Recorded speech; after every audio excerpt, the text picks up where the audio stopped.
Hello friend, তোমরা দেখছো তোমাদের প্রিয় YouTube channel exam guide by Nitu. আশা করি ভালো আছো এবং সুস্থ আছো। আমার যে সমস্ত ভাই এবং বোনেরা তোমরা 2024 সালে এসএসসি এমটিএস পরীক্ষা দেবে, তোমাদের জন্যই আমি 2023 সালে এসএসসি এমটিএস পরীক্ষার প্রশ্নগুলো নিয়ে আলোচনা করছি। আজকে আমি আলোচনা করব 20 জুন ফার্স্ট শিফটে এসে যাওয়া প্রশ্নপত্র নিয়ে। এখন আমি করাচ্ছি 53 নম্বর ক্লাস। তো তোমাদের কিন্তু দেখতে দেখতে 53টি ক্লাস আমি তোমাদের করানো হয়ে যাচ্ছে। তো ভিডিওটা দেখে তোমাদের ভালো লাগলে অবশ্যই লাইক করবে, বন্ধুদের সঙ্গে শেয়ার করবে, সাবস্ক্রাইব করা না থাকলে অবশ্যই চ্যানেলটি সাবস্ক্রাইব করে দেবে। তোমরা জানো এসএসসি পরীক্ষায় প্রচুর পরিমাণে প্রশ্নপত্র প্রিভিয়াস ইয়ারের থেকে দেয়। তো অবশ্যই পরীক্ষায় ভালো ফল করতে গেলে তোমাদের এই প্রিভিয়াস ইয়ারের কোশ্চেনগুলো দেখে যেতে হবে। তো চলো দেরি না করে শুরু করি প্রশ্নগুলো। ভারতের সাথে কতটি দেশের স্থল সীমানা রয়েছে? ভারতের সঙ্গে তার কয়টি দেশের স্থল সীমানা রয়েছে? তো ভারতের সঙ্গে মোট 7টি দেশের স্থল সীমানা রয়েছে। এই 7টি দেশ কী কী? এই 7টি দেশ হচ্ছে আফগানিস্তান, পাকিস্তান, চীন, ভুটান, নেপাল, মায়ানমার এবং বাংলাদেশ। এই 7টি দেশের সঙ্গে ভারতের স্থল সীমানা রয়েছে। আর সবথেকে বেশি স্থল সীমানা রয়েছে বাংলাদেশের সঙ্গে, ঠিক আছে? বাংলাদেশের সঙ্গে রয়েছে প্রায় 4096.7 কিলোমিটার, 4096.7 কিলোমিটার স্থল সীমানা রয়েছে ভারত এবং বাংলাদেশের মধ্যে, ঠিক আছে? চলো নেক্সট। ভারতীয় সঙ্গীতজ্ঞ জগজিৎ সিং, তিনি সঙ্গীতের কোন ধারার পুনরুজ্জীবনের জন্য কৃতিত্ব দেওয়া হয়? তো ভারতীয় সঙ্গীত শিল্পী জগজিৎ সিং তিনি কোন ধরনের গানের জন্য বিখ্যাত? তো জগজিৎ সিং তিনি কিন্তু একজন গজল শিল্পী। জগজিৎ সিং তিনি কিন্তু একজন ভারতীয় গজল শিল্পী, ঠিক আছে? ভারতীয় জাতীয় কংগ্রেস যখন প্রতিষ্ঠিত হয় তখন সারা দেশ থেকে 72 জন প্রতিনিধি কত সালের ডিসেম্বরে বোম্বেতে মিলিত হয়? জাতীয় কংগ্রেস যখন প্রতিষ্ঠিত হয়েছিল তখন মোট সদস্য ছিল কিন্তু 72 জন। তো কংগ্রেসের প্রথম অধিবেশন হয়েছিল বোম্বের গোকুলদাস কলেজে। বোম্বের গোকুলদাস কলেজে এই 72 জন প্রতিনিধি নিয়ে কিন্তু জাতীয় কংগ্রেস প্রতিষ্ঠিত হয়েছিল। কত সালে? 1885 সালে। 1885 সালে কিন্তু এই জাতীয় কংগ্রেস প্রতিষ্ঠিত হয়েছিল, ঠিক আছে? আর জাতীয় কংগ্রেস যখন প্রতিষ্ঠিত হয়েছিল, প্রতিষ্ঠার পর প্রথম সভাপতি ছিলেন উমেশ চন্দ্র বন্দ্যোপাধ্যায়, ঠিক আছে? আর তখন ভাইসরয় কে ছিলেন? Lord Dufferin. লর্ড ডাফরিন ছিলেন জাতীয় কংগ্রেস যখন প্রতিষ্ঠিত হয় তার তখনকার ভাইসরয় ছিলেন লর্ড ডাফরিন, ঠিক আছে? জাতীয় কংগ্রেস যখন প্রতিষ্ঠিত হয় তখন ভারতের ভাইসরয় ছিলেন লর্ড ডাফরিন। আর জাতীয় কংগ্রেসের প্রথম মুসলিম সভাপতি বদরুদ্দিন তৈয়বজি 1887 সালে মাদ্রাজ অধিবেশনে, এবং প্রথম ইউরোপীয় সভাপতি ছিলেন জর্জ ইওল, তিনি এলাহাবাদে 1888 সালে কিন্তু তিনি এই সভাপতি হয়েছিলেন। আর 1886 সালে কলকাতা অধিবেশনে দাদাভাই নৌরোজি কিন্তু জাতীয় কংগ্রেসের সভাপতি হয়েছিলেন, ঠিক আছে? 1886 সালে কংগ্রেসের দ্বিতীয় অধিবেশন যেটা কলকাতায় অনুষ্ঠিত হয়েছিল, তার সভাপতি ছিলেন দাদাভাই নৌরোজি। কোষের কোন অঙ্গগুলি অন্তঃকোষীয় হজমে সাহায্য করে এবং তাকে কোষের আত্মঘাতী ব্যাগ বা আত্মঘাতী থলি হিসেবে পরিচিত? তো কোষের কোন অঙ্গাণুগুলি অন্তঃকোষীয় হজমে সাহায্য করে এবং তাকে কোষের আত্মঘাতী ব্যাগ বা আত্মঘাতী থলি হিসেবে পরিচিত? তো সঠিক উত্তর লাইসোজোম। লাইসোজোমকে কোষের আত্মঘাতী থলি বলা হয়, ঠিক আছে? লাইসোজোম এক ধরনের কোষীয় অঙ্গাণু যা সাধারণত প্রাণী কোষে পাওয়া যায়। তো লাইসোজোম কিন্তু শুধুমাত্র প্রাণী কোষেই পাওয়া যায়, ঠিক আছে? প্রাণী কোষে কিন্তু লাইসোজোম পাওয়া যায়। কোষের সাইটোপ্লাজমে দ্বিস্তর বিশিষ্ট প্রোটিন সমন্বয়ে গঠিত মেমব্রেন বা ঝিল্লি দ্বারা আবৃত যে অঙ্গাণুটি নানাবিধ হাইড্রোলাইটিক এনজাইমের ধারক এবং বাহক হিসেবে কাজ করে তাকেই লাইসোজোম বলে। লাইসোজোমে বিদ্যমান ভেসিকলগুলো হাইড্রোলাইটিক এনজাইম এর আধার হিসেবে কাজ করে। একে আত্মঘাতী থলি বা আত্মঘাতী স্করও বলা হয়। ঠিক আছে। ইন্দো ইসলামিক স্থাপত্যের ডাবল ডোম বা দ্বৈত গম্বুজ বৈশিষ্ট্যটি দিল্লি সুলতানদের মধ্যে কোন রাজবংশ দ্বারা প্রবর্তিত হয়েছিল? তো সঠিক উত্তর লোদি বংশ। লোদি বংশ এই ডবল ডোম বা দ্বৈত গম্বুজ বৈশিষ্ট্যটি দিল্লি সুলতানদের মধ্যে প্রবর্তিত হয়েছিল। লোদি বংশের শেষ শাসক কে ছিলেন? ইব্রাহিম লোদি। লোদি বংশের শেষ শাসক ছিলেন ইব্রাহিম লোদি। তো এই ইব্রাহিম লোদিকে 1526 সালে পানিপথে প্রথম যুদ্ধে বাবর পরাজিত করে ভারতবর্ষে মোগল সাম্রাজ্য প্রতিষ্ঠা করেছিলেন। ঠিক আছে। পরবর্তী প্রশ্ন, দ্য ইনভিজিবল ম্যান বিখ্যাত লেখক কার লেখা একটি বৈজ্ঞানিক কল্পকাহিনী?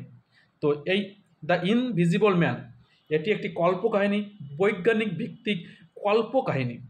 এই বইটি কে লিখেছিলেন? তো এই বইটি লিখেছিলেন Herbert George Wells. Herbert George Wells এই দ্য ইনভিজিবল ম্যান বইটি লিখেছিলেন। ঠিক আছে। নিচের কোনটি ভারতের একটি বায়োস্ফিয়ার রিজার্ভ নয়? ভারতের কোনটি একটি বায়োস্ফিয়ার রিজার্ভ নয়? তো দেখো, থর মরুভূমি biosphere reserve, Sundarban biosphere reserve, Nilgiri biosphere reserve, কিন্তু গির অরণ্য কিন্তু বায়োস্ফিয়ার রিজার্ভ নয়। ঠিক আছে। গির অরণ্যটি কিন্তু বায়োস্ফিয়ার রিজার্ভ নয়। তো গির অরণ্য কিসের জন্য বিখ্যাত? গির অরণ্যে কিন্তু এশিয়াটিক সিংহ পাওয়া যায়, তাই তো? গির অরণ্যে কিন্তু এটি এশিয়াটিক সিংহ কিন্তু পাওয়া যায়। ঠিক আছে। তো সুন্দরবনে পাওয়া যায় রয়্যাল বেঙ্গল টাইগার, আর গির অরণ্যে পাওয়া যায় সিংহ। তো ভারত একমাত্র দেশ যেখানে সিংহ এবং বাঘ দুটোই দেখতে পাওয়া যায়। অশোকের স্তম্ভের পিছনে উদ্দেশ্য কী ছিল? অশোক এর স্তম্ভের পিছনে, তো এটির উদ্দেশ্য ছিল কি? ধর্মনীতি। কোন খেলোয়াড় ফ্লাইং শিখ নামে পরিচিত? তো ফ্লাইং শিখ, তো তিনি হলেন মিলখা সিং। মিলখা সিং যাকে ফ্লাইং শিখ নামে পরিচিত ছিলেন। ঠিক আছে। পরবর্তী প্রশ্ন, নিচের কোন উপন্যাসটি চেতন ভগতের লেখা? চেতন ভগতের লেখা উপন্যাসটি কোনটি? তো সঠিক উত্তর the 3 mistake of my life. 3 mistake of my life এটা লিখেছিলেন চেতন ভগত। অরবিন্দ আদিগা এটা কে লিখেছিলেন? White tiger. হোয়াইট টাইগারকে লিখেছিলেন কে? অরবিন্দ আদিগা। ঠিক আছে। অরবিন্দ আদিগা এই হোয়াইট টাইগার বইটি লিখেছিলেন। ঠিক আছে। চলো নেক্সট। নিচের কোন উৎসব অরুণাচল প্রদেশের সাথে যুক্ত? দেখো, পোঙ্গল তামিলনাড়ু, তাই তো। উগাদি কর্ণাটক অন্ধ্রপ্রদেশ, ওয়াংলা মেঘালয়। তো সঠিক উত্তর হবে সোলং। সোলং হচ্ছে অরুণাচল প্রদেশের একটি উৎসব। ঠিক আছে। তো ওয়াঙ্গালা হচ্ছে মেঘালয়ের একটি উৎসব, উগাদি কর্ণাটক অন্ধ্রপ্রদেশ, আর পোঙ্গল তামিলনাড়ু। 12 নম্বর প্রশ্ন, ভারতের প্রতিবেশী দেশ আফগানিস্তানের রাজধানীর নাম কি? আফগানিস্তানের রাজধানীর নাম কি? ভারতের প্রতিবেশী দেশ এবং সার্কভুক্ত একটি দেশ। তো আফগানিস্তানের রাজধানীর নাম কাবুল। কাবুল আফগানিস্তানের রাজধানীর নাম। কাঠমান্ডু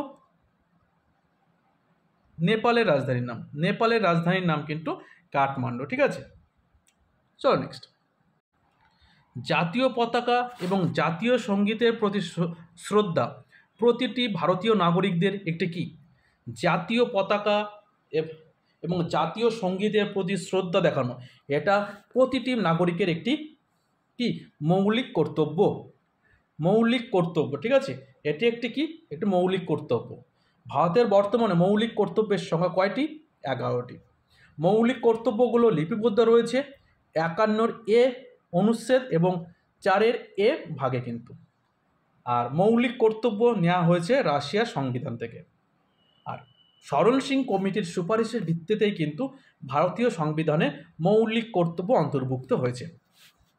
পরবর্তী প্রশ্ন, ভারতীয় সংবিধানে নিচের কোন অনুচ্ছেদটি আন্তর্জাতিক শান্তি ও নিরাপত্তার প্রচারের সাথে সম্পর্কিত?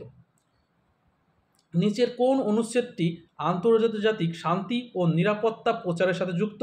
তো সঠিক উত্তর ধারা 51। তো দেখো, ধারা 51তে বলা রয়েছে আন্তর্জাতিক শান্তি ও নিরাপত্তা প্রচার।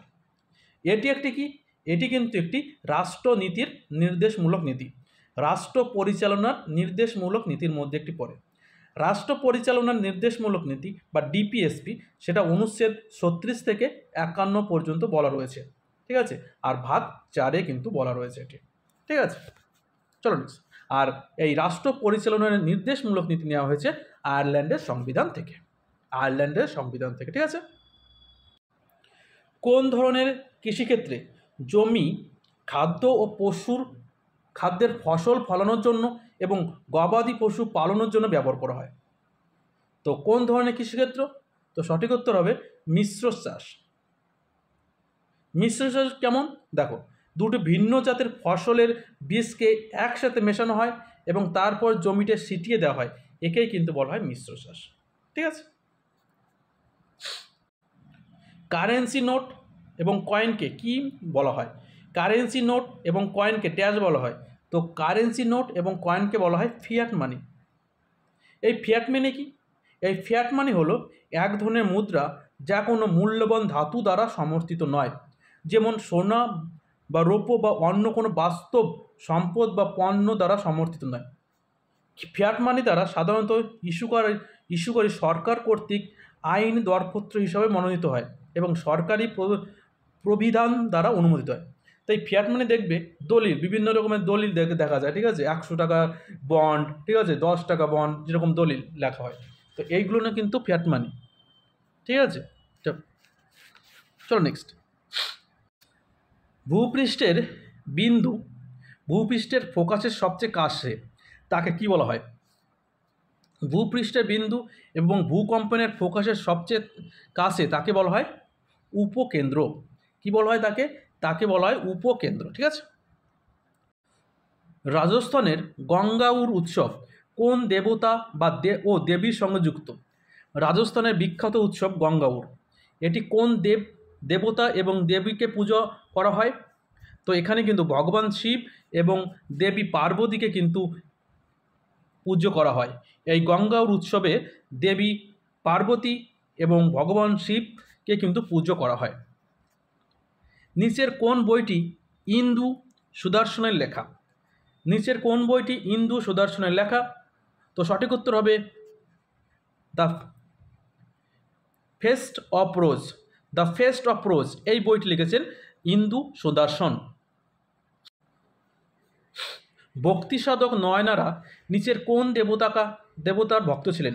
নয়নারা, তো ভক্তি সাধক নয়নারা তারা কিন্তু শিব ভক্ত ছিলেন। কি? শিবের ভক্ত ছিলেন। তো দেখুন, নয়নারা ছিলেন খ্রিস্টীয় 3য় থেকে 8ম শতাব্দী পর্যন্ত অধুনা তামিলনাড়ু অঞ্চলের 63 জন সন্তের একটি গোষ্ঠী। এই সন্তেরা ছিলেন হিন্দু দেবতা শিবের ভক্ত। তো এই নয়নারা কতজনের একটি গোষ্ঠী ছিল? তো এটা ছিল 63 জনের একটি গোষ্ঠী, ঠিক আছে। তারা কোথায় বসবাস ছিল? তারা কিন্তু তামিলনাড়ুর বিভিন্ন অঞ্চলে এদের বসবাস ছিল। হাই হক নৃত্য কোন রাজ্যের সাথে যুক্ত? তো দেখো, তোমরা যারা এসএসসি পরীক্ষা দেবে, এই বিভিন্ন নৃত্যের সঙ্গে কিন্তু যুক্ত ব্যক্তিদের নাম অবশ্যই তোমাদের মুখস্থ করতে হবে। এখান থেকে কিন্তু প্রচুর প্রশ্ন হয়। তো হাই হক নৃত্য এটি কিন্তু ত্রিপুরা রাজ্যের একটি নৃত্য। হিন্দুস্তান সোশ্যালিস্ট রিপাবলিকান অ্যাসোসিয়েশন এটি কত সালে প্রতিষ্ঠিত হয়েছিল? হিন্দুস্তান সোশ্যালিস্ট রিপাবলিকান অ্যাসোসিয়েশন এটি প্রতিষ্ঠিত হয়েছিল 1928 সালে, ঠিক আছে। নিচের কোন কুস্তি খেলোয়াড় 2021 সালে মেজর ধ্যানচাঁদ খেলরত্ন পুরস্কার পেয়েছে? তো 2021 সালে কোন ক্রীড়াবিদ? তো রবি কুমার, কুস্তিবিদ রবি কুমার, তিনি কিন্তু মেজর ধ্যানচাঁদ খেলরত্ন পুরস্কার পেয়েছেন। মেজর ধ্যানচাঁদ খেলরত্ন পুরস্কারের পূর্ব নাম ছিল রাজীব গান্ধী খেলরত্ন পুরস্কার। তো 2021 সাল থেকে যেটা নাম পরিবর্তন হয়েছে মেজর ধ্যানচাঁদ খেলরত্ন পুরস্কার। আর সুনীল ছেত্রী, তিনি একজন ফুটবল খেলোয়াড়, মনপ্রীত সিং হকি খেলোয়াড় এবং নীরজ চোপড়া জ্যাভলিন নিক্ষেপকারী, ঠিক আছে, বা জ্যাভলিন থ্রো। চলো নেক্সট। পিএম পোষণ স্কিম কোন মন্ত্রক দ্বারা বাস্তবায়িত হয়? তো এই পিএম পোষণ স্কিমটি এটা হচ্ছে শিক্ষা মন্ত্রণালয় দ্বারা বাস্তবায়িত হয়। পিএম পোষণ হচ্ছে শিশুদের দুপুরবেলা যে খাবারটা, তো এটা কিন্তু পিএম পোষণ স্কিমের একটি অন্তর্গত, ঠিক আছে। পরবর্তী প্রশ্ন, নিচের কোনটি কৃত্রিম বাস্তুতন্ত্রের উদাহরণ? দেখো, তৃণভূমি প্রাকৃতিক, মরুভূমি প্রাকৃতিক, প্রবালদ্বীপ এটা কিন্তু প্রাকৃতিক, কিন্তু কৃত্রিম হচ্ছে অ্যাকোয়ারিয়াম। কৃত্রিম বাস্তুতন্ত্রের উদাহরণ হচ্ছে অ্যাকোয়ারিয়াম। তো বন্ধুরা, ভিডিওটা এই পর্যন্ত। ভিডিওটা ভালো লাগলে লাইক করবে, শেয়ার করবে। তো এখন কোনো বিদায় নিচ্ছি, আবার দেখা হবে পরবর্তীতে। ততক্ষণ ভালো থাকবে, সুস্থ থাকবে। ধন্যবাদ।